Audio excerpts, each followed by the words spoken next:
This is Abe Friedtanzer from Awards Buzz. Very excited to be speaking with Mike Schur about A Man on the Inside. How are you, Mike? I'm great. How are you doing? Good, good. I've been a fan of your work for a while, and I have to say, knowing your other shows, this one feels sort of not tame, but nice. And like the worst we're going to get is like a curmudgeonly senior citizen rather than someone with really malicious intentions. Do you feel like it stands out for the rest of your stuff that way?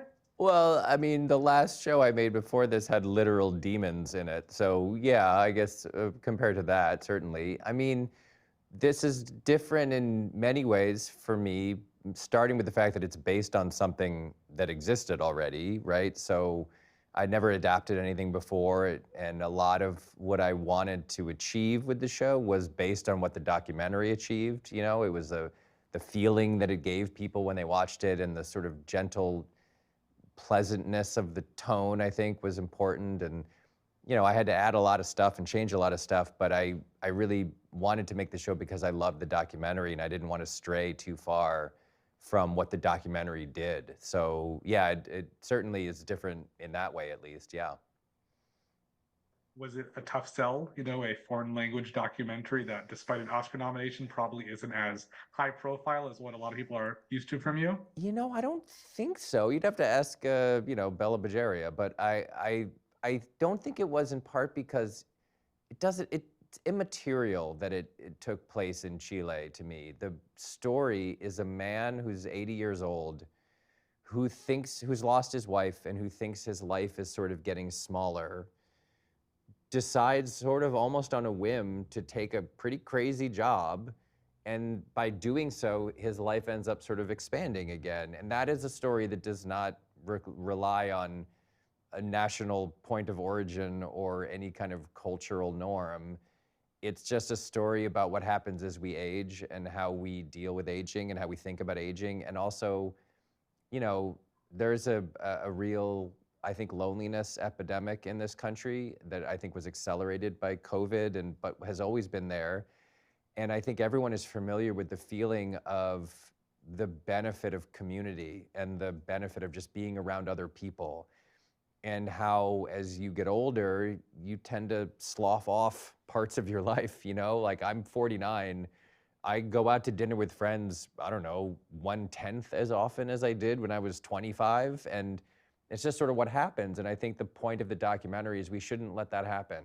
We should remember that human beings were meant to talk to each other and to be around each other, and that there's a real benefit to that. So I don't think that had anything to do with Chile or America or any other country. I think that's just a fact about human nature.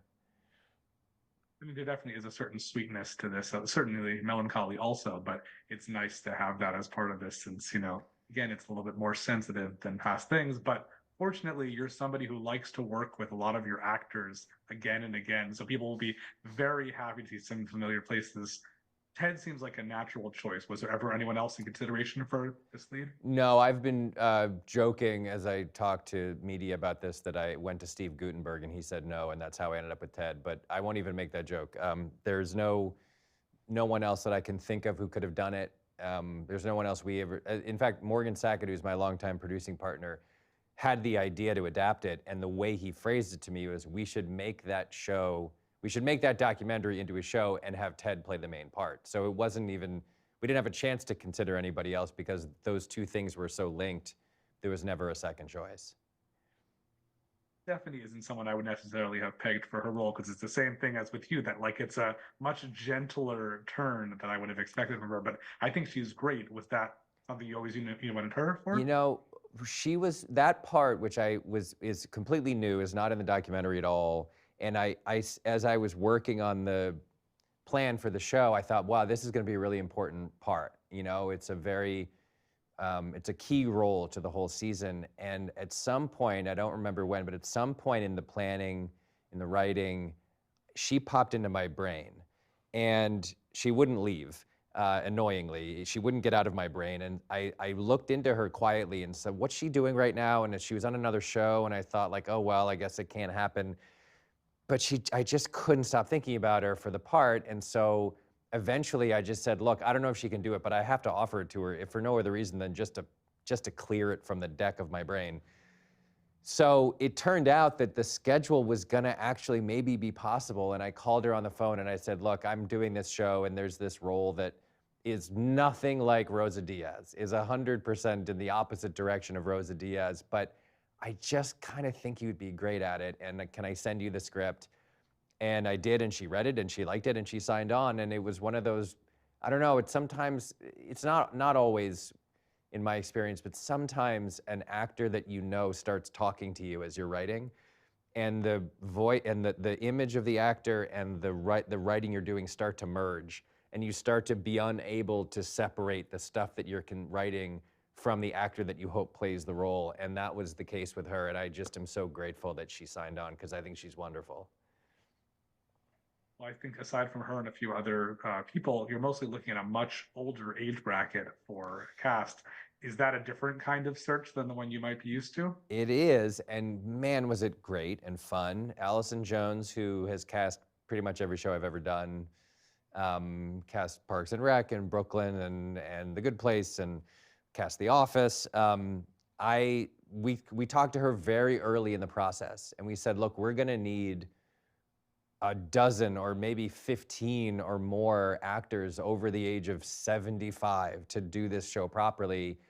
What do you think? And she said, oh, no problem. There's so many great actors over at that age. It'll be absolutely no problem to cast this show. And she is the best at what she does. And it really gave me a lot of confidence to write whatever we wanted to write and to trust that the right people would be out there for us.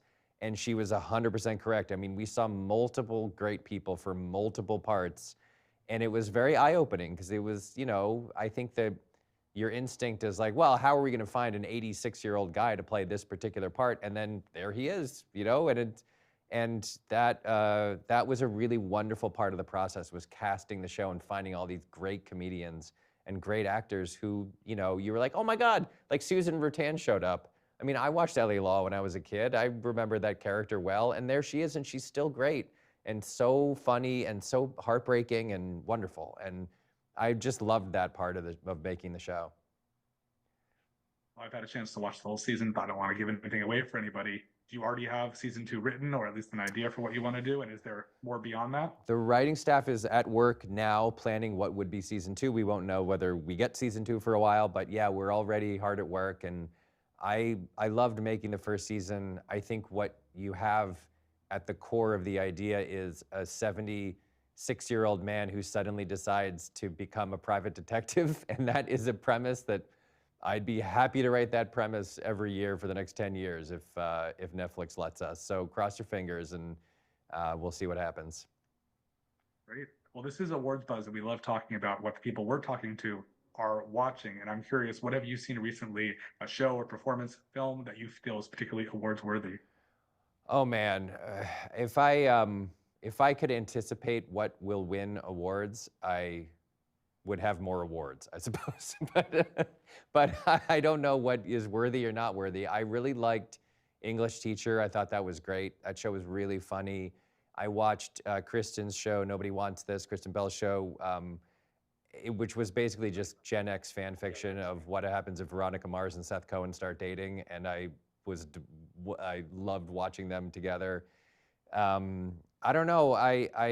My wife works for Only Murders in the Building, and I know I'm biased because of that, but the fact that neither Steve Martin nor Martin Short has won an Emmy for the work that they do on that show is not just bizarre, but inconceivable to me. Like, I don't know what you're looking for if you're not looking for that, and when you're voting for lead actor in a comedy. So I hope they split it next year. I think it would be great and deserved. So there's there's been some contraction in the industry. There were fewer shows being made now than there were 5 years ago, but boy, there's still a lot of great TV out there and a lot of great performances. So whoever wins, I'm sure will deserve it.